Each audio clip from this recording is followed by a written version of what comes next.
નમસ્કાર મિત્રો, સ્વાગત છે ફરી એકવાર મારી ચેનલ બીકે ડિજિટલ ટેકમાં। આજના વિડીયોમાં વાત કરીએ મિત્રો તો આજે આપણે જમીન વારસાઈ કરાવવા માટે જે સરકાર દ્વારા હાલ જે 2026માં નવા નિયમો જાહેર કરવામાં આવેલા છે તેના વિશે આપણે વાત કરવાના છીએ। તો મિત્રો સૌપ્રથમ આપણે વિડીયો શરૂ કરતા પહેલા જો તમે અમારી ચેનલ ઉપર નવા હોય તો અમારી ચેનલને સબસ્ક્રાઇબ જરૂરથી કરી લેજો। અમારી ચેનલ ઉપર મિત્રો તમામ પ્રકારની સરકારી ભરતીઓ હોય, કોઈ પણ ખેતીવાડીને લગતી યોજનાઓ હોય અથવા તો કોઈપણ સરકારી સહાય હોય અથવા તો કોઈપણ નવી યોજનાઓ વિશે સંપૂર્ણ માહિતી વિડીયો દ્વારા સાચી અને સચોટ આપવામાં આવે છે। તો મિત્રો સૌપ્રથમ આપણે વાત કરીએ। નમસ્કાર। જો આપની પાસે જમીન મિલકત છે તો ગુજરાત સરકારના 5 નવા નિયમો વિશે જાણવું ખૂબ જ જરૂરી છે। જાન્યુઆરી 2026થી આ નિયમો લાગુ થઈ રહ્યા છે। તો ચાલો આ 5 નવા નિયમોને આપણે એકદમ સરળ ભાષામાં સમજીએ। આપણે સૌ જાણીએ છીએ કે જમીન એ ખાલી પ્રોપર્ટીનો ટુકડો નથી, એ તો પેઢીઓનો વારસો છે, આપણા વડીલોની મહેનત છે, આપણા પરિવારના ઇતિહાસનું પ્રતીક છે। એટલે જ જ્યારે જમીનની વાત આવે ત્યારે સવાલ માત્ર એની કિંમતનો નથી હોતો, પણ એ વારસાને સાચવવાનો હોય છે। તો સવાલ એ છે કે જાન્યુઆરી 2026માં જે નવા નિયમો આવી રહ્યા છે એના માટે આપણે તૈયાર છીએ? શું આપણો વારસો સુરક્ષિત છે? જુઓ, સમય બહુ ઝડપથી વીતી રહ્યો છે, એટલે સાચી માહિતી અને તૈયારી અત્યારથી જ કરવી પડશે। તો આ આખી વાતને સમજવા માટે આપણે આ 5 મુદ્દાઓ પર ધ્યાન આપીશું। સૌથી પહેલા 2026ની ડેડલાઇન, પછી વારસદારો અને રેકોર્ડ્સને લગતા નિયમ 1 અને 2, ત્રીજા વિભાગમાં વારસાઈ અને લોન વિશે વાત કરીશું, ચોથામાં સમયમર્યાદા અને સગીરો માટેના નિયમો, અને છેલ્લે એક જરૂરી ચેકલિસ્ટ। તો ચાલો શરૂ કરીએ પહેલા અને સૌથી અગત્યના મુદ્દાથી, જાન્યુઆરી 2026ની સમયમર્યાદા। આ તારીખ કેમ આટલી મહત્વની છે? કારણ કે આ તારીખ પછી નિયમોને હળવાશથી લેવાની ભૂલ બિલકુલ નહીં ચાલે। જો નિયમોનું પાલન નહીં થાય તો મોટી કાયદાકીય ગૂંચવણો અને આર્થિક દંડનો સામનો કરવો પડી શકે છે।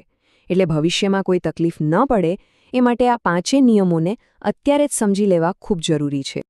હવે વાત કરીએ એ 2 મૂળભૂત નિયમોની જે આખી વારસાઈ પ્રક્રિયાનો પાયો છે।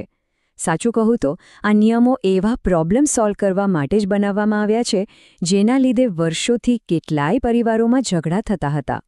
પહેલો નિયમ છે સંબંધોનું કવચ। આનો સીધો મતલબ એ છે કે હવે વારસાઈની અરજીમાં સીધી લીટીના બધા જ વારસદારોના નામનો સમાવેશ કરવો ફરજિયાત છે। એટલે કે હવે એવું નહીં ચાલે કે કોઈ એક વારસદારનું નામ જાણી જોઈને કે ભૂલથી રહી જાય।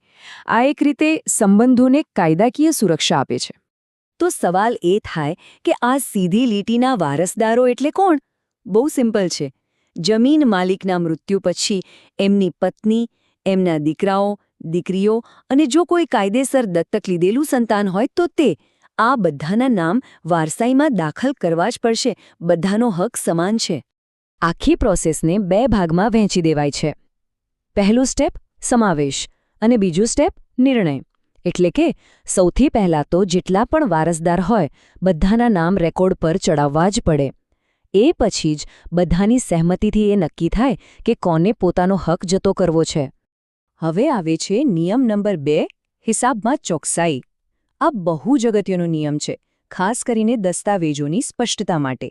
સીધી વાત છે, જો ખેતીની જમીન અને ઘર માટેની એની જમીન બંનેના રેકોર્ડ ભેગા કરી દેવા હશે તો વારસાઈની અરજી સીધી રિજેક્ટ થઈ જશે। જુઓ, ખેતીની જમીનનો ઉપયોગ અલગ છે અને બિનખેતી એટલે કે એને જમીનનો ઉપયોગ અલગ છે। તો હવે એમના સરકારી રેકોર્ડ પણ અલગ જ રાખવા પડશે। મતલબ કે બંનેના સર્વે નંબર અલગ હોવા જ જોઈએ। જો આવું નહીં હોય તો અરજી શરૂઆતમાં જ અટકી જશે। ચાલો આને એકદમ સિમ્પલ ઉદાહરણથી સમજીએ। ધારો કે ટોટલ 5 વીઘા જમીન છે, એમાંથી 4 વીઘા ખેતી માટે છે અને 1 વીઘા પર ઘર બનેલું છે। તો હવે આ 4 વીઘાનો રેકોર્ડ અલગ બનશે અને 1 વીઘાનો રેકોર્ડ અલગ। બંનેને ભેગા નહીં કરી શકાય, નહીંતર અરજી નામંજૂર થશે। હવે આવે છે નિયમ નંબર 3, અને આ એક એવો સવાલ છે જે લગભગ દરેકના મનમાં હોય છે। જો જમીન પર કોઈ બેંકની લોન ચાલતી હોય તો વારસાઈનું શું? ઘણા લોકોને એવું લાગે છે કે પહેલાં લોન પૂરી ભરવી પડશે અને પછી જ વારસાઈ થશે। પણ શું આ સાચું છે? શું લોન ચાલુ હોય તો વારસાઈ પ્રક્રિયા અટકી જાય? ચાલો જોઈએ નવો નિયમ આ વિશે શું કહેશે। તો સારા સમાચાર એ છે કે હા, વારસાઈ થઈ શકે છે. લોન ચાલુ હોય તો પણ વારસાઈની પ્રોસેસ અટકશે નહીં. વારસદારોના નામ રેકોર્ડ પર ચડી શકે છે. પણ અહીં એક પણ છે. વાત અહીં પૂરી નથી થતી. મુદ્દો એ છે કે વારસદાર તરીકે નામ તો ચડી જશે, પણ જો એ જમીન ભવિષ્યમાં વેચવી હોય અથવા એના ભાગલા પાડવા હોય તો એ પહેલાં બેંકની લોન પૂરેપૂરી ચૂકવવી પડશે. અને એટલું જ નહીં, બેંક પાસેથી નો ઓબ્જેક્શન સર્ટિફિકેટ, જેને આપણે NOC કહીએ છીએ, એ પણ લેવું પડશે. એ પછી જ વેચાણ થઈ શકશે.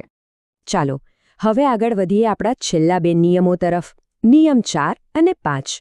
આ બંને નિયમો ભવિષ્યને સુરક્ષિત કરવા માટે બનાવવામાં આવ્યા છે, જેમાં સમય અને સગીરોની સુરક્ષા પર ધ્યાન આપવામાં આવ્યું છે. 5 વર્ષ, બસ આટલો જ સમય.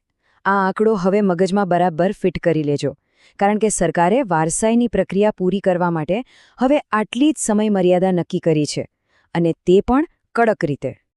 આપણા સમાજમાં જે પછી કરાવી લેશુંવાળું વલણ છે ને, એ હવે બિલકુલ નહીં ચાલે.